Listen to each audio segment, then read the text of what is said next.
Good morning and welcome to my office, and for all of you that find themselves exceptionally busy, you may find this something to think about. The title this morning is Be Still and Know That I Am God.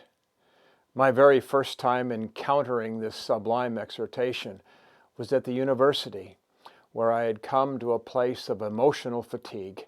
I don't remember much of it except that there was this wonderful sense of sweet relief during what seemed a momentary disconnect amid my life's journey.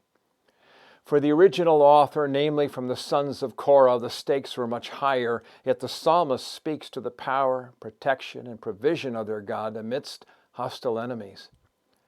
It's also advantageous to point out that their repose was in the midst of their hostile enemies, which should move our attention toward a significant truth captured in Exodus 14. The Lord will fight for you, and you have only to be silent. What makes this transcendent moment of silent resignation to God so problematic is that we simply cannot stop doing something. We are born into this world learning to take control, and as we grow, we hone our skills at making our thoughts and desires happen. That being said, our lives seem to be rooted in that which we do. The fact is echoed by the philosophical shift at our universities, where there is even a formal concerted effort to shift the value of human beings from what they are to what they are trained to do. All things considered, we do by impulse the many facets of life, such as moving about, seeking whatever, building something, studying toward, preparing for an event. Well, you get the point. The fact is that these activities, if examined at their root, could suggest that we fill up our life spaces to which otherwise would leave us only with our thoughts. But what would happen if we were unable to do our thoughts, unable to carry them out? What if I am no longer able to dispatch my mind's agenda? According to studies, some at least on prisoners, many of those who go into solitary confinement experience extreme stress. Of course, this would lead me to assume that we are simply terrified to be all alone with our thoughts when they cannot engage in action or to take control. So this brings me back to Psalm 46:10, Be still and know that I am God. The actual meaning behind this signifies to slacken, to stop fighting, drop your weapons, or simply to cease striving. But it's not warfare I'm referring to, but what we are when we come only to our thoughts, or when we find ourselves disengaged from this to and fro marathon. Thoughts that eventually beg the question, just who am I? That's the question to which the overwhelming circumstances of the writer of this psalm have been brought to contemplate. It was the question I was drawn to while sitting alone at the university, just as it is the question we all consider at one time or another.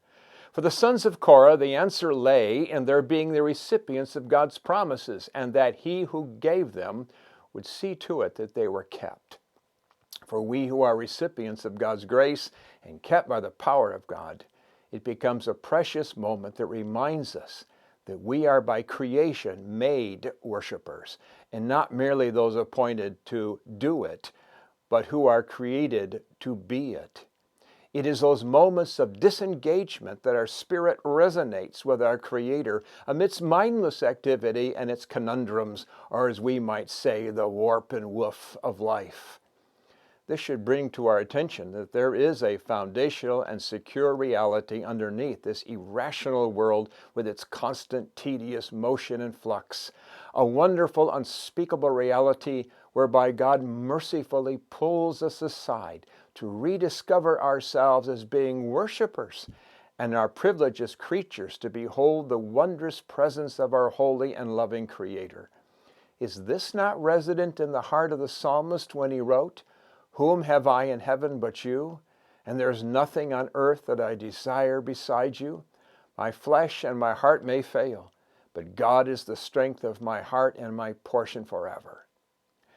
Asaph discovered that while enduring protracted injustice, but what ultimately mattered was that he was privileged to worship the God who created him to do so in perfect resonance. What he discovered in quietness and trust, beholding the majesty of God, was fulfilling God's mandate to do the one thing most important, to be still and worship God. I end with this quote taken from a pastor's sermon online. There is a silence and stillness that should overtake us in the presence of someone that is so overwhelmingly holy and glorious. The call to all is to be still before our holy, awesome, and glorious God. Thank you so much for listening to this. Have a good day.